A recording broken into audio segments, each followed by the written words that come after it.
Stephen, many congratulations. You had to wait 9 weeks last year, half the time this year. Just sum up the emotions for us after what's been an incredible night. Yeah, amazing. To be honest, I felt like I was playing really well. First 2 games obviously went the way I wanted it to go. In the final, if I could have picked a Gian to play the way he did, I would be happy with that. And yeah, just to get over the line. It doesn't matter about the performance in the final. I think the performance in a whole was great. I think a tournament average of over 100. And yeah, listen, I learnt a lot from last year. It took me a long time last year to get that first win, and I'm happy I've got the monkey off my back now. Going home and spending time with family and seeing 0 points, second bottom of the table. I sort of feel sorry for Josh as well, because he's practiced really well. We've practiced for the last 3 weeks together, and he's a fantastic player. Everyone who's in this Premier League deserves to be they're the best players in the world. And yeah, sometimes it happens, sometimes it doesn't, and we've just got to make sure that we dust ourselves down and we go again. A couple of bits off what you said there. Obviously, last year was tough, and the way this one started, you said there about looking at the table, no points. How much does that take a toll? And then also, how much of a relief was it? Was it like someone lifted a weight when you beat Luke Humphries in that first game? Yeah, I think it was similar last year. Obviously, I went on to win my first game and won the night, so yeah, it takes that pressure off. Like I said, I knew I've been playing well, not just in the Premier League, but on the tour itself, a final of a Pro Tour, quarters of the European as well. So I know the form's there, I know how good I can be. But at the same time, when you're playing Premier League, you are playing the best players in the world. And yeah, unfortunately, someone's got to lose and someone's got to win. And thankfully, tonight was my night. Also, is it nice just to almost stick one back at the people that said you shouldn't have been in and were giving you stick over those first 3 weeks to say, hang on a minute, I am still very, very good at this game and this is why I deserve to be in? Well, I've won a Premier League last year and I've won a Premier League this year. So, yeah, I think, yeah, there's obviously people going to want the favourites in. I'm still number 7 in the world. I still believe I've got a lot to give this sport. You heard tonight from the walk-on. It was special tonight. They really did pull me through the whole night, and yeah, long may that continue. I absolutely love playing in front of the fans, especially when you're playing in front of 10 to 12,000 people week in, week out. It's a special feeling, and this is what we live for. And yeah, I still believe I've got quite a few good years ahead of me. I'm still only 40, so let's see where that takes me, but feet still on the ground. There's still a lot of hard work to go in this Premier League, and yeah, like I said, every single week I've still been putting the performances in, I've still been putting the practice in, and yeah, I knew the time was going to turn. It was just a matter of when for me. Also as well, bittersweet week. Obviously John Terry giving you the big build-up in the BetMGM podcast, but he was part of that great Chelsea team that you and Liverpool had some great battles with. So what was that like? Obviously, was it a bit bittersweet, someone that you've had that rivalry with, but also someone of his standing saying what he thinks of you? Yeah, I think so. I think it's amazing, to be honest, the people who reach out to you on social media. I've had Michael Owen giving me some words of wisdom as well, and obviously John Terry. So that can only make you feel better in yourself. You look at your DMs or the obviously the podcasts and stuff like that, and they're all talking about you. They were talking about troublesome and I need to push people off stage, but thankfully I don't have to do that next week now. Congratulations, Stephen. Stephen, you're leaving with a title, obviously a special night for you. A really special one for Josh as well. Were you inside the arena itself, or did you see it on TV? What was it like experiencing that for someone in their hometown? Yeah, we was in the practice room, and funny enough, I was waiting for him to come back in because I pulled the HDMI out the telly. I was going to say, what score was it? How did you get on? So we didn't see it.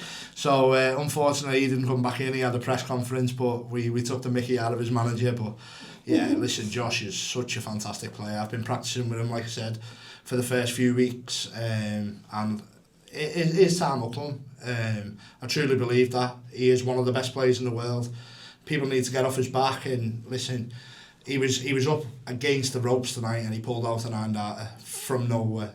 So that shows how good he is, and yeah, like I said, his time will come. And could that be a catalyst for him? I mean, you kind of referenced it after your victory, how at the high end of sport, it's all about maybe 1 or 2%. Sometimes it goes your way, sometimes it doesn't go your way. What are you seeing in Josh that excites you for what's to come in the future?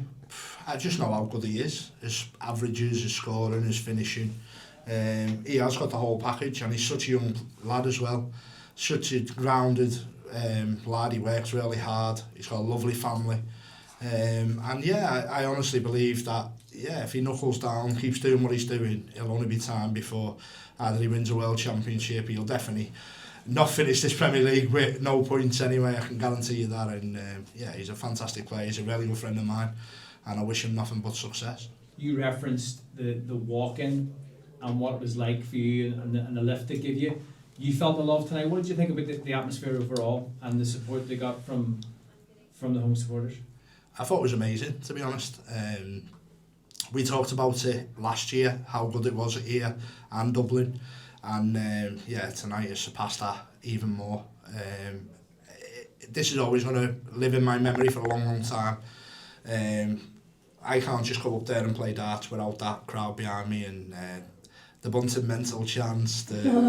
Honest to God, it was crazy, and what an absolute atmosphere it was. From the moment I stepped foot on the stage for my first match, through to the moment I hit the winning double in the final, they were all behind me. And listen, if you're going to win any title, you need the crowd behind you, and they were there tonight.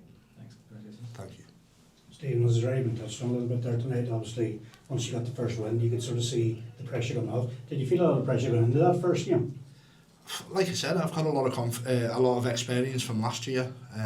It took me a long time to win a game last year, and my feelings inside was I don't want it to be that long this year. I obviously know how well I can play, but it's different when you're playing in front of 10,000-12,000 people. You've got the media on your back, you've got your socials that you need to look out for, and like Phil touched on before, people were saying I shouldn't even be in this, but there's a trophy there. There was a trophy last year. I know how good I can be, and I honestly do believe that I should be part of the Premier League, and hopefully it's for a long, long time. Hopefully I can keep performing on the main tour as well, and the Europeans, the Pro Tours, the TV events, which is where I really need to book my ideas up. But I'm putting the hard work in. I've got a great family behind me, and yeah, let's just see what happens this season. But hopefully it can be a successful one.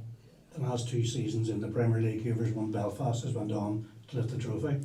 Thanks for telling me that. Can you make it 3 in a row? It'll be an achievement if I can get through to finals night. I've been in the Premier League, this is my 3rd campaign, and it'll be fantastic to get through to London, and then anything can happen. So I won't put too much pressure on myself, but that's a good stat to know about. But listen, the hard work starts again next week in Cardiff. I've got a couple of exhibitions tomorrow and Saturday, a couple of days off, which will be rested with family, and then I'll make sure I'm ready for Cardiff. Steve, we know that darts is probably one of the most mentally taxing sports that anyone could take part in. Obviously having to deal with so much between actually throwing the darts and everything that comes outside of it too, and stuff like this, sitting in yourself. You haven't got a team in terms of a team sport to fall back on your teammates in any way, shape or form.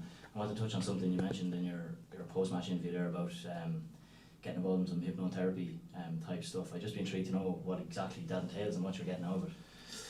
Well, 8 o'clock this morning, I had a phone call with Chris O'Connor.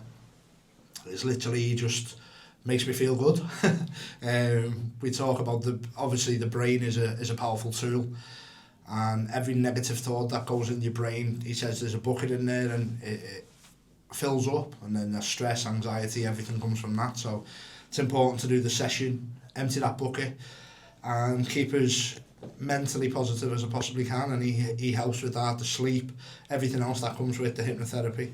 I'm not giving you his number because he's too busy for me at the moment, but yeah, he's a massive part of why I've been so good over the last 3, 4, 5 years. And when you touch on obviously the last couple of weeks not getting the results that you were looking for, and obviously then with last year too, going on for 8 or 9 weeks as it was before you did get that win. Not that there'll be any doubt creeping into your abilities, but how frustrating is it when you feel as though you're actually throwing quite well, but the cutthroat nature of the Premier League is that you're playing against the best players in the world week in, week out, and when you're not getting over the line, it looks bad on the leaderboard. It looks bad for the doubters, but you've got to be a realist. Listen, you're playing against the best players in the world, so unfortunately there can only be one winner of the night, and yeah, you can play as well as you want, but if your opponent plays better, he deserves to win. So thankfully tonight was my night, and hopefully I've got a few more nights up my sleeve and I can get through to finals night, and I'll be fighting all the way through to the end now. I don't know, what am I on, 5 points now? So yeah, considering I started the night on 0 points and I'm on 5, it's a massive confidence boost. I can't wait for the next tournament, and like I said, I've got a few exhibitions, a couple of days off, and then we go again in Cardiff. And just on that as well, you can climb up the table really quickly, especially at the early stage of the season, and it's such a long format that it's important you don't kind of get in your own head about it. I just want to touch on the crowd, and I know it's been brought up a couple of times, but when you mentioned the doubters and all that sort of stuff, it doesn't seem like that translates when you actually get up on the stage and the people out in the crowd are cheering you on. There was a chance of walking in a Bunting wonderland after the first or second leg of your first game tonight. Like how good is that to see, and I suppose how important is it to realise that there's more to it than what you're seeing on your phone. No, they're the genuine fans. The people who are doubting are the people who hide behind fake profiles and call abuse and pick. Yeah, they don't even deserve me breath, to be honest. Like I said, I've pulled away from social media a lot, and that's part of my characteristics. That's who I am. I'm just a normal person, whether you see me in the street, in an interview, on the stage, or in Tesco shopping with getting a bacon butty. I'm always the same person. I'm so approachable, probably the most approachable dart player on the planet, to be honest. And yeah, I've always got time for the fans, but sometimes idiots do creep into your DMs and on socials, and it can affect you. It can pull you down, and you can feel worthless. Luckily, I've been able to block them out. I've got a fantastic management behind me. I've got a wonderful family, and you see tonight I've got an unbelievable fan base, and yeah, it goes a long way. And listen, I'd like to thank every single one of them if I could tonight, because they were truly special. Thanks, Steve. Go get that bacon butty. Last one one or quick, two. yeah, one quick one if you don't mind. Now that John Terry behind you, I'm a massive Chelsea fan. At the bridge all the time, watch us lose to Liverpool all the time. Any chance of converting you to Chelsea fan now? Yes. Captain, leader, legend, John Terry, come on. I'll be honest with you. I can see Phil's pulling his turtleneck up. No. Yeah, I admire Chelsea. I think they've got a great squad. But yeah, my heart's always going to be Liverpool. Okay, we tried. Congratulations. Thank you.